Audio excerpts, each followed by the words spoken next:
আমরা উদ্বেগ প্রকাশ করেছি আমাদের মিটিং থেকে, পুরো দেশবাসীও সেই জায়গা থেকে আমরা স্পষ্ট করে বলতে চাই, আগামীকাল 30 দিন শেষ হবে পঞ্জিকা দিবস অনুযায়ী, ক্যালেন্ডার নেওয়া হচ্ছে।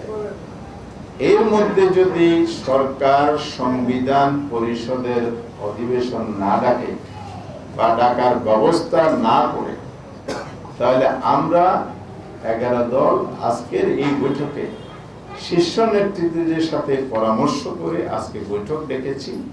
সেই বৈঠকটাকে স্পষ্ট আমরা সিদ্ধান্ত নিয়েছি কি সরকারের জন্য আগামী দিনটি শেষ দিন সংসদ অধিবেশন ডাকা, তোলায় সনদে যেভাবে বলা আছে। 5+ স্টার রেটিং প্রাপ্ত দেশের সর্বোচ্চ বিদ্যুৎ সাশ্রয়ী ওয়ালটন এসি স্মার্ট কমফোর্ট এখন নেক্সট লেভেলে। অবিলম্বে যেন সরকার এই ব্যবস্থাটা নেন, অধিবেশন ডাকার ব্যবস্থা নেন। যদি না নেন তাহলে আমরা স্পষ্ট বলতে চাই, জাতির কাছে আপনারা ক্ষমা পাবেন না। বিশেষ করে সংসদ নেতাকে এটা প্রধানত দায়িত্ব নিতে হবে, যেহেতু এই প্রক্রিয়া তিনি সূচনা করবেন, আর সরকারকেও সে দায়িত্ব নিতে হবে।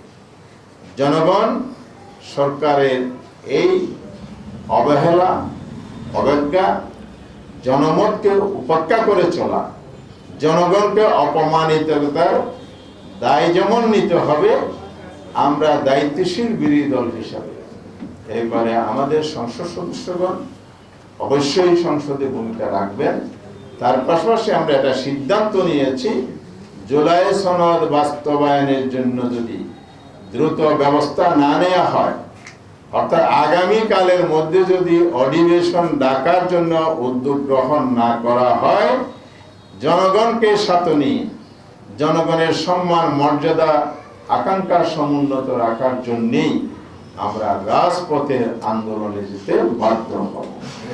এবং খুব সহসাই শীর্ষ নেতৃবৃন্দের বৈঠক দেখে আমরা সেই আন্দোলনের কর্মসূচি ঘোষণা করব এবং জনগণকে সম্পৃক্ত করে জনগণের দাবি, জনগণের ভোটাধিকার যে বাস্তবায়ন করতে হবে, সেই দাবিতে আমরা ঐক্যবদ্ধভাবে রাজপথে নামব ইনশাআল্লাহ। এটাই হচ্ছে আজকে আমাদের মৌলিক সিদ্ধান্ত। সে ব্যাপারে আমরা আপনাদের মাধ্যমে দেশবাসীকে অবহিত করছি, আপনাদের মধ্যে সরকারের কাছে আমরা দাবি জানাচ্ছি, আপনাদের মাধ্যমে আমরা দেশবাসীকে আমাদের আগামী দিনের কার্যক্রম আন্দোলন সংগ্রামে সম্পৃক্ত হওয়ার জন্য আহ্বান করছি।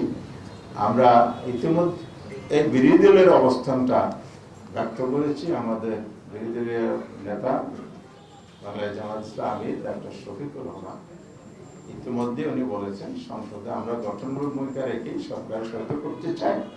সরকার যদি সঠিক পথে না চলে তাহলে আমাদেরকে সংসদে সরকারের এই ব্যর্থতা, সরকারের এই অবহেলা এবং দায়িত্বশীলতার পরিচয় না দিলে যেমন আমাদেরকে ভূমিকা পালন করতে হবে, তার পাশাপাশি রাজপথেও আমাদেরকে আন্দোলন গড়ে তুলতে হবে।